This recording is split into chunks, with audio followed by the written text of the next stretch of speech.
Arroyo, ang kulungan pala ay para sa mga nagsisilbi sa mahihirap, lalo na ang panggagamot sa ating mga kapatid na may sakit.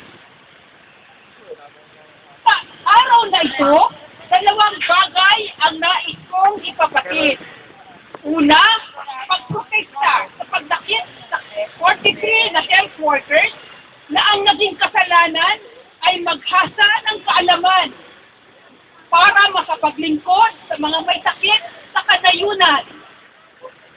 Ikalawa, upang magpugay sa mga 43 health workers na nasa piitan ngayon. Sila ang dapat nabigyan ng Bronze Award, hindi ang military. At, di pala Bronze Award, kundi Gold Award. Dahil sa kanilang gininto ang puso at walang kabayarang paglilingkod sa kapwang may sakit na nangangailangan ng lunas.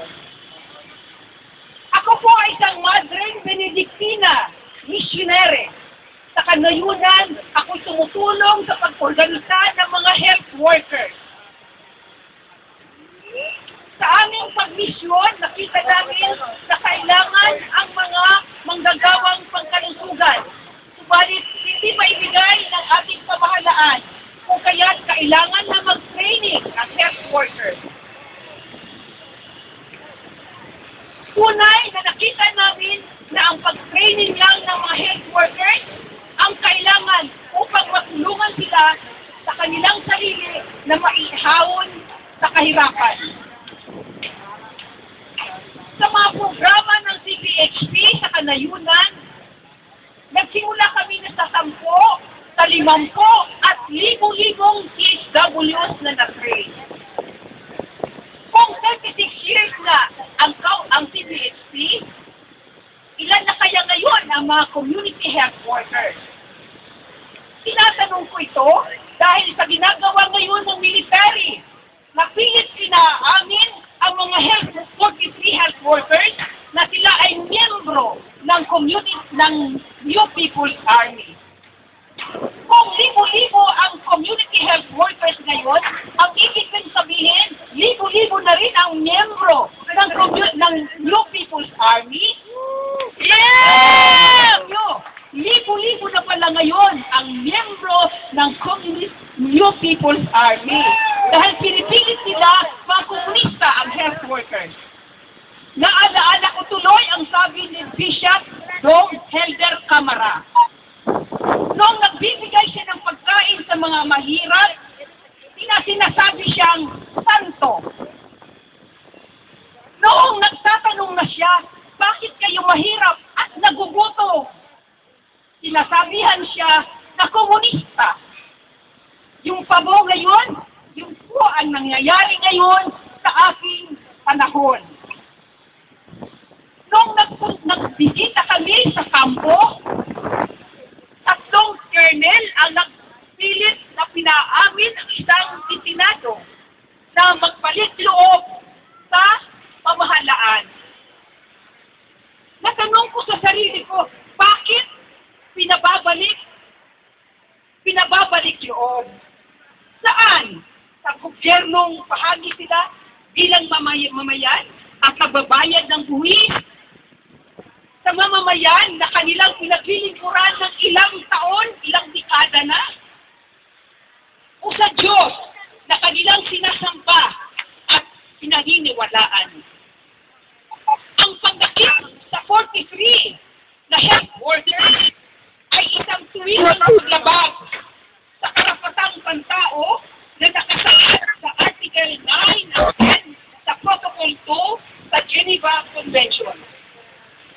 Kaya dapat lang kundinahin at papanagutin ang may gawa nito na ang Commander-in-Chief na si Gloria Macapagal Arroyo. Paulit-ulit at walang tawang sisigaw, palayain ang 43 health workers. Sabay-sabay natin isigaw. Palayain ang 43 health workers.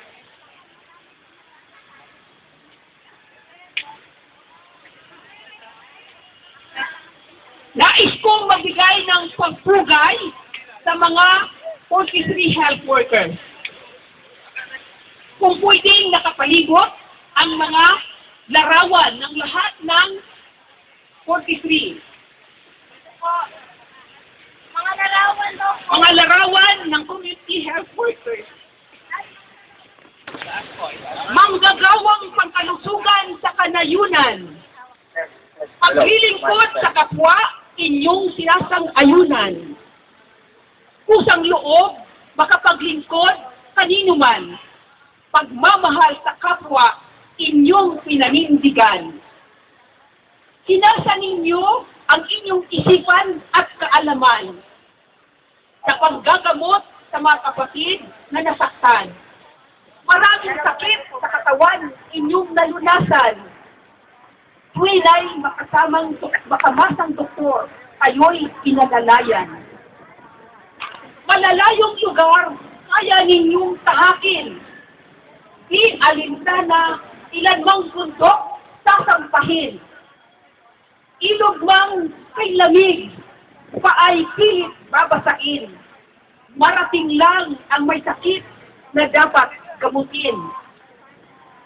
PSWs, mababa man ang inyong pinag-aralan, mahirap man ang inyong pinanggalingan, ihadlang sa inyong pagpapalalim sa kaalaman, sa totoong sanhi ng sakit at ng kahirapan. Sa mga kapatid naming health workers, sa piitan ngayon, kami sa inyo'y nagpupugay at pinararangalan dahil kayo ang dakilang bayani ng sangbayanan, naglilingkod na walang patubali at kabayaran. Kayo rin ang mga tunay at kumikilot sa laiko, handang magpakasakit sa pagsunod kay Kristo. Inialay ay kagalingan, kinabukasan at talino. Panilayan ang kahulugan ng pagmaistrato sa inyo. Tunay ngang hindi piitan, dapat ilagay kayo. Medalya at pagrespeto ang nararapat sa inyo. Paglilingkod sa community, nagpatutuo kayo. May higit pa ba sa buhay na inialay ninyo? Kayo'y aming kapatid, kapatid sa pananampalataya. Kayo'y aming kababayan sa bansang kaaya-aya. Kayo'y aming kasama sa panggagamot at pakikibaka. Di dapat husgahan ayon sa inyong pagiging aba. Di kayang tawaran ang inyong katapangan. Di kayang bayaran ang inyong kagalingan. Ibinanggom at itorture ang inyong katawan. Nungka ang inyong espiritu, puso at isipan.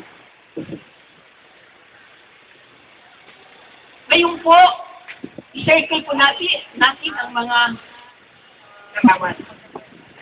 Samahan po ninyo ako sa pagdadasal para sa kanila. Sabayan ninyo ako.